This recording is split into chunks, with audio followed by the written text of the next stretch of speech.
Vous devriez lire ce livre, Sommeil de Haruki Murakami.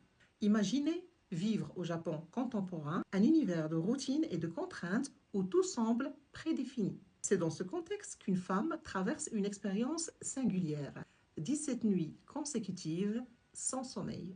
Plutôt que d'en souffrir, elle explore une vie nocturne où la solitude devient presque libératrice. Ces nuits sont rythmées par la lecture passionnée d'Anna Karénine de Tolstoï, un classique qui résonne étrangement avec ses propres réflexions.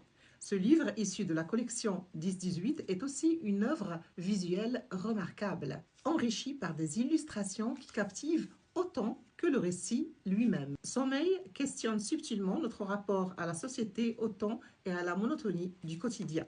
C'est un incontournable pour les esprits curieux et contemplatifs. Le message de Sommeil est une réflexion profonde sur le sens de la vie, la monotonie du quotidien et la quête d'une liberté intérieure. À travers l'insomnie de l'héroïne, l'auteur explore comment sortir des routines imposées par la société et découvrir de nouvelles perspectives sur soi-même et sur le monde. Un autre enseignement est l'importance de prendre du recul pour observer sa propre vie, comme le fait l'héroïne durant ses nuits d'insomnie.